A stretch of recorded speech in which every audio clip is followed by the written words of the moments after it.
My father handed me eviction papers and said, "Move out in 48 hours. The house is your sister's now." I said nothing and left. When she moved in, she realized she'd made the biggest mistake of her life. I'm 31, the oldest child, the one who fixes things. If a pipe hisses at 2 a.m., I'm the guy with a wrench. If someone needs a ride from the airport, I'm the guy with the coffee in the cup holder. I work at help desk at a hospital, pay my bills, keep my head down. I rent the downstairs unit in my parents' old duplex, the one I basically rebuilt after the flood 2 summers ago. My sister Lily is 27. She's the she'll-figure-it-out kid. Blonde hair, big plans, new plans every month. She speaks in absolutes and gets bored halfway through. Somehow, it always lands on me to finish what she starts. I used to think that was love. Now, I think it was training. Growing up, Lily got the lead in the school play. I got to run the lights. Lily got a car at 16. I got the lecture about earning things. Lily got she's special. I got he's solid. You can't frame solid. You just carry it. I remember being 9, standing in a hardware store with Dad while he picked screws. He said, "Men like us don't complain. We just hold the line." I thought it was a badge. It was a leash. I didn't move out after college. It wasn't a plan so much as a drift. Grandpa had left the duplex to Dad for the family. The upstairs needed work. The downstairs was livable, but damp and old. I told Dad I'd stay, do the repairs, and pay rent to help with the mortgage. He nodded like I'd solved his Sudoku. I learned how to float drywall from YouTube. I replaced outlets, found the main shutoff, mapped the breaker panel. I logged everything in a Google Sheet. Date, cost, hours. Every fix I made me feel more like a person. Lily breezed in and out. "Love what you've done with the place," she'd say, taking leftovers. Mom would pinch my cheek and whisper, "She's trying." Then she'd ask me to transfer $150 for the gas bill because your father's paycheck is weird this month. If my life had a soundtrack, then it was the washing machine and my own breath. It wasn't bad, it was just small. I told myself, small is safe. On a Tuesday evening in May, I came upstairs to return Dad's socket wrench. The kitchen smelled like lemon cleaner. Lily sat at the table with Mom, tapping her phone. Dad stood by the sink, looking at a manila envelope like it might yell. "Hey," I said, "the outlet in the hall is fixed." Dad didn't say thanks. He looked at my hands, then my face, and cleared his throat. "Mark, sit." I sat. Lily didn't look up. Mom folded a dish towel in half, then in half again. Dad pulled out papers, thick, official-looking, brittle with staples. He slid them across the table. "You have 48 hours to get your things out," he said, voice flat. "Your sister owns this house now." The words hit like a cold glass of water down my back. Lily finally looked up and gave this amused, tight smile, like we were on a game show. "It's nothing personal," she said. "It's timing." I looked at the papers, then at my father's hands, calluses I'd matched since I was a kid. My mouth did something before my brain did. I smiled. I nodded. "Okay," I said. No one moved. In the silence, the fridge hummed. A drop of cleaner ran down the cabinet and made a wet comma on the floor. Mom whispered, "It'll be good for you to spread your wings." She said it like a quote she didn't believe. 48 hours, Dad repeated, like he'd practiced the line. I put the wrench on the table, careful, like it could break the room, and said nothing else. It didn't start with those papers. It started years before, when helping turned into funding. After college, I got a job and moved into the downstairs for $600 a month, family rent. Market rent was $1,200. I told myself I was lucky. At first, the money went straight to the mortgage. Then, little things started happening. Mom would call. "The tax bill came early. Can you float $300? I'll pay you back." Dad would text. "Roof guy needs a deposit." I put in $500 here, $900 there. I kept receipts. I thought I was being smart. Lily bounced around. Bartending, a marketing internship that was actually selling vitamins, a startup that paid in equity and pizza. She'd show up with a suitcase and say, "Can I crash for a couple weeks?" A couple weeks became 3 months. "You're a saint," Mom would say to me while handing Lily a set of keys. I loaned Lily $1,200 once for car stuff. She said she'd pay me back next Friday. Then, after the wedding, "I'm working." Then, after my tax return comes in, I kept a note in my phone. Every time I opened that note, I felt small and annoying, so I stopped opening it. The duplex wasn't fancy, but I made it better. I put in new cabinets after the flood, when the old ones warped and smelled like old cereal. I called the city myself and fought a $600 abandoned trash fine that wasn't ours. I learned the names of the guys at the hardware store. I became the man who holds the line. Dad talked about legacy sometimes. He'd stare at the house and say, "This place keeps us together." I asked once, "So, what's the plan when you and Mom retire?" He said, "We'll figure it out." That answer made my stomach feel like a drawer that won't close. In February, Dad's friend died. After the funeral, Dad got quiet and practical. He started sorting papers. I noticed a new folder on his desk. Estate. Something in me sat up. I asked, "Everything okay?" He said, "Just getting ducks in a row." In March, Lily got engaged to a guy named Travis. He wore expensive shoes and said things like, "We're building a brand." At dinner, he took calls on speaker. Dad loved him. Mom said he's a go-getter. I watched him order 2 appetizers and not touch either, and my jaw hurt. April is when the money turned into leverage. The property insurance shot up by $1,300. Dad sent a group text. "Need everyone to contribute to keep the home and the family." Everyone was me. Lily sent a heart emoji. I sent $1,000 with a note. "This drains me." Dad replied, "You're a good son." We had our first real fight that month. Lily wanted the upstairs for wedding-themed content. She wanted the living room as a studio. She floated the idea of me moving to a storage room just for a bit. Mom said, "Be flexible, Mark." Dad said, "It's her time." I said, "It's my home too." No one heard that sentence. 2 weeks before the papers, Lily came to the basement door while I was patching a corner. She stood on the steps and said, "I swear, after the wedding, I'll be out. Travis has this plan." I asked, "What plan?" She said, "He's talking to investors." I said, "For a wedding?" She laughed. "You don't get it." The first trigger wasn't even the papers. It was a comment in the car. I was driving Mom to her appointment because Dad had to meet a notary.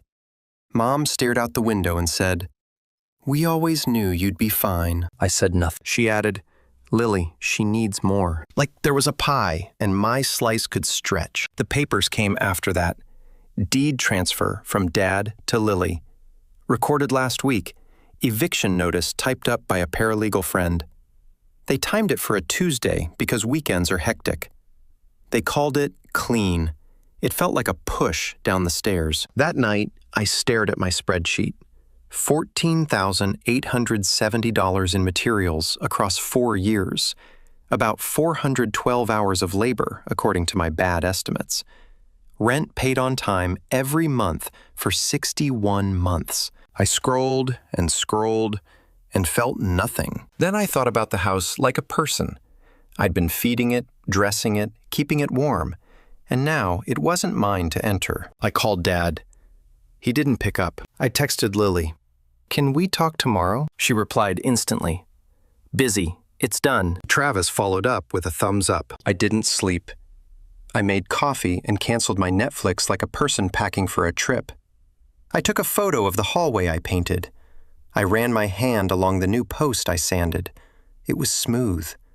For a second, I felt proud, then foolish, then angry, then weirdly calm. In the morning, Dad knocked and opened the door like he always did. "We'll help you pack," he said, like I'd asked. I said, "Don't touch my things." He blinked, surprised. I'd drawn a line on the floor. Then he nodded and left, and the clock started. The family meeting happened on Saturday. Lily wanted a moment before she and Travis took possession. She said those words with a straight face. Mom made lemon bars. Dad put on the polo he wears to serious chats. I wore my work hoodie with drywall dust in the seams. It felt like armor. We gathered in the living room I'd painted twice. Lily held a folder with tabs, each one labeled in pink. Travis leaned back on the couch, like he owned gravity. "Okay," Lily started, clapping once. "So, this is going to be smooth. We're keeping the tenant." She nodded at me. "Month to month, just until we monetize the upstairs. Then we'll look at market rate." Dad grunted approval. Mom said it's best for everyone. I looked at the lemon bars. I thought, say the thing, not the clever thing, the true thing. "No," I said. Silence. Even the fridge stopped. Lily laughed. "No to what?" "No to being your month-to-month safety net. No to paying for your content dream while you raise my rent. No to packing up my life in 48 hours like a bad guest." Dad sat forward. "We've made the decision. Don't be dramatic." "I'm being specific," I said. I pulled out my own folder, printed emails, receipts, a copy of my lease renewal from last year. "I have an assigned lease through December. It's legal. You can check." Travis smirked. "You can't lease from your family without—" "It's not from family," I said, tapping a line. "It's from the LLC. Dad put the house into it last year to save on taxes. Remember, Dad? Your friend at church drew it up. You signed as manager, I signed as tenant. It auto-renewed, 60 days notice. No-cause eviction isn't allowed here anymore. It changed last summer." Mom's hand went to her chest. Lily's face went tight. Travis reached for his phone. "I don't want to fight," I said, voice steady. "But you don't get to take my home and my work and call it legacy." I slid a stack of receipts across the coffee table. "Here are materials I paid for. $14,870. Here are bank transfers for insurance and taxes. $6,400. Here are screenshots of messages asking me for help. I helped. You can call it love. I'll call it invoices." Dad stood up. "You're making this ugly." I stood too. "No, I'm making it true." Lily pointed a manicured finger. "You're trying to punish me because Dad chose me for the deed. You always resented me. This is revenge." "This isn't about revenge," I said, and it came out calm and low. "This is about closure." I let the words sit there. "You're adults. Make your choices. But you don't get my silence anymore. My line is here. I'm not your backup plan. I'm not your bank. I'm not your free superintendent." Travis started to talk about liability exposure. I held up a hand. "If you want me out, follow the law. If you want to talk, talk in writing. No more hallway decisions." Dad's voice came back hard. "You ungrateful. After all, After all, I said quietly, and he stopped like I'd pressed a button. Mom whispered, "Mark, please." I looked at her, and my throat hurt. "I love you," I said, "but I'm done being the one who carries it." Lily tried a new approach, softer. "We can do a fair rent. Market rate is $2,000. You can stay for $1,600. "I pay $600 now," I said. "Plus, I paid for the cabinets, the outlets, half the roof. Market means you pay me for labor if you want market." Travis scoffed. "We'll get a contractor." "Great," I said. "Make sure he fixes the thing behind the wall you can't see." I pointed to the far corner. "Old galvanized line, corroded. It'll burst in the next 2 months. Water goes everywhere. The main shutoff sticks. You have to hit it twice. The city will fine you for water runoff if it floods the alley. Also, the upstairs bathroom fan is venting into the attic. Mold. You'll want to pull that before your wedding content." Lily's mouth opened and closed. Dad rubbed his forehead. "I'll be out on my timeline," I said, "not yours. And when I'm gone, we're square. No more transfers, no more, 'Can you float us?' I won't be in the group chat if it's about money." "Who do you think you are?" Dad asked. "A tenant with a lease," I said. "And your son?" The room swayed with the weight of it. I felt sick and clear at the same time. "I'm not fighting you," I added.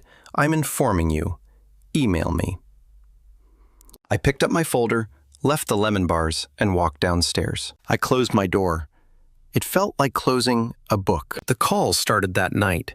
9 missed calls from Dad, 5 from Mom, 3 from Lily, 1 from a number I didn't know, Travis's lawyer friend. I put my phone face down and washed dishes slowly, like I had all the time in the world. At 8:12 p.m., Lily texted, "Okay, we're willing to give you until end of June. New rent, $1,600 starting June 1st. I didn't reply. At 8:40 p.m., Dad texted, "We do not want to go to court. Be reasonable." Then, "You are breaking your mother's heart." Then, "Where is the garage door opener?" I placed the opener on the counter and took a photo for my records. The next morning, I forwarded my lease to Lily and Dad with a short note. As discussed, I'll vacate by July 31st. Rent remains per lease, $600. Communications in writing. My hand shook. My voice in the email did not. The clock kept ticking, but it belonged to me now. I made a moving budget. Truck, $140. Deposit for a new place, $1,200. First month's rent, $1,200. If I could find something small and clean. I listed my couch on Facebook for $80. A guy named Ben picked it up in a truck and said, "Heavy." I said, "Yeah." On Wednesday, the city inspector came for the annual rental check. I let him in. He looked around with a clipboard and said, "You've kept it nice." He failed the property for the upstairs bath fan and a loose handrail. He left a yellow paper taped to the door. 15 days to fix. 10 minutes later, a bang upstairs. Lily's voice threw the floor. "What is this?" Then Travis. "It's a minor thing." Then Dad. "It's always something." At noon, I got an email from Lily.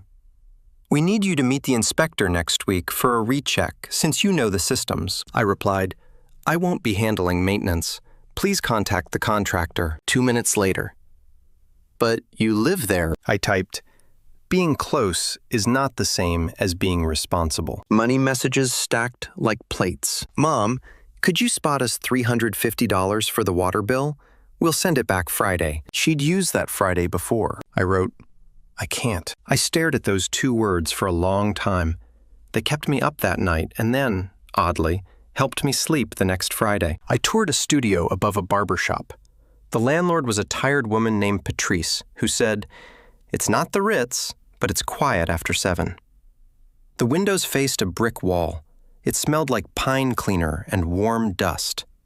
It was $1,100. I said, "I'll take it." I put down the deposit with hands that felt too big. Back at the duplex, Lily and Travis showed up with a contractor in gray shorts. I heard them doing owner voice. "We want an open concept here," Lily said upstairs. "You can't say that to a century-old duplex and expect it to thank you." At 3:17 p.m., the contractor knocked on my door. "You Mark?" he asked. I nodded. "Where's the main?" I showed him. He tried the valve. It stuck. "Huh," he said. He hit it once, twice, and it went. Water shuttered the pipes. He looked at me.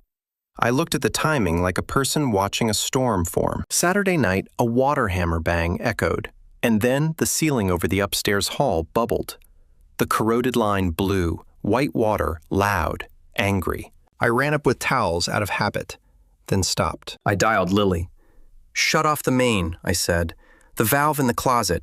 Hit it twice." She screamed for Travis. Travis yelled the wrong closet. Dad cursed. Mom cried. I stood still in my doorway, listening to it all land. A minute later, silence. Then sobbing. Then Dad's voice in the stairwell. "Mark." It wasn't the command voice. It was the boy voice. "Please." I walked up slow. Water pooled. The fresh owner-contractor stood on a chair and looked at the ruined plaster like it had betrayed him. Lily stood with mascara smudges. "You knew," she said. Not a question. "I told you Wednesday," I said, "and last month, and last year." Travis looked at the inspector's yellow paper. "This doesn't even mention this," he said, like he'd found a loop. Dad sat on the bottom step with his head in his hands. I helped them move soaked boxes because I didn't want family photos ruined. I did it without saying, "I told you so." I did it because it was decent. Monday, Lily sent a 500-word email asking me to oversee the repairs this month, since you know the vendors. She offered $200. I replied with links to 3 plumbers and my rate, $45 per hour, invoiced weekly. She wrote back, "That's insane." I didn't answer. An hour later, "Fine, but cap at 10 hours. I scheduled the plumber and told him to bill Lily directly. The plumber came, replaced the line, shook his head, and said to Lily in that voice contractors use for people who haven't listened, "Whoever told you this place was turnkey wasn't your friend." The bill was $1,140. Lily tried to negotiate. He laughed and left. By Thursday, the upstairs looked like a hospital waiting room after a fire. Lily sat on the stairs and cried into a towel. Mom brought tea. Dad stared at me like a problem he couldn't solve. I stood with my back against the wall and felt something like relief. I packed in pieces. 6 boxes Monday for Tuesday. 3 big trash bags Wednesday. I labeled each box like a person who plans to see them again. I found a list of Lily's old Friday paybacks in a notebook. $1,200, $600, $350, $90. I put the paper in the trash, then took it out, then put it back in. Let go, I told myself. Or at least don't carry it to the new place. When the reinspection came, the upstairs fans still vented to the attic. The inspector frowned. 15 more days, he said to Lily.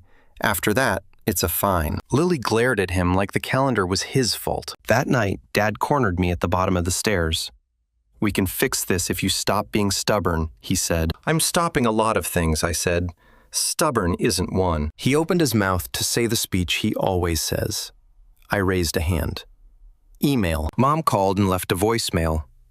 "I miss you," she said. "Your father is difficult. Lily is Lily. Please don't leave like this." I listened twice. I didn't call back. I texted. "I'll come Sunday for dinner. No money talk." She sent a heart. Then, promise. I sent promise. Sunday dinner. We tried silence. It cracked. Dad started to talk about what's fair. I stood, put my plate in the sink, and said, "Email." He almost threw his fork. I left early, walked home through warm air that smelled like cut grass, and realized I'd called the studio home in my head. On July 30th, I rolled my last box out. I took one final photo, the hallway light throwing a gold triangle on the floor. Lily stood on the porch with a clipboard, hair pulled back, eyes tired. "You're really leaving," she said, like it had never occurred to her that I might. "Yes," I said. She frowned. "I thought you'd fight to stay." "I did," I said. "Just not the way you wanted." The studio above the barber shop is small. The oven makes a clicking sound when it preheats. The neighbor plays soft jazz on Sundays. The window faces brick, so the light is always filtered like morning. I set up a cheap desk and a plant I named Also Mark. It lives. I build a new routine that feels like a promise I make to myself. Out the door at 7:15. Coffee from the bakery where they know my name. By the second week, shift at the hospital. After work, a 20-minute walk. Sometimes I read, sometimes I fix nothing. The first week, I counted the missed calls. 27. Then it went down. 12. Then 4. Now it's one every few days from Mom. A photo of a casserole, a picture of the cat. I answer those. I don't answer the group chat if it contains the word bill. My thumb hovers. It moves away. I breathe. Money feels different now. It's not a test I have to pass. It's just days and hours turned into groceries and rent. I set up an automatic transfer to a savings account named Not an Emergency. I send $50 every Friday. It's small. It's mine. Lily texted me a photo last week of the upstairs with new paint. "We fixed the fan," she wrote. "Travis says we're pivoting to long form." I wrote back, "Good luck." She sent a thumbs up. It didn't cost me anything. Dad hasn't apologized. He might never. He sent one email. "We did what we thought was best for the family." I wrote, "I know. I did too." He didn't reply. People think closure is a door slamming. It's not. It's learning which doors you don't walk through anymore. If you ask me what I got out of this, I'd say I got myself. I got the knowledge that I don't have to be the floor everyone stands on. I can be a wall. I can be a door. I can be a person who says, email me, and then lives a life that isn't a reaction to everyone else's emergency. This isn't revenge. This is boundaries. It's looking at a bill and asking, is this mine?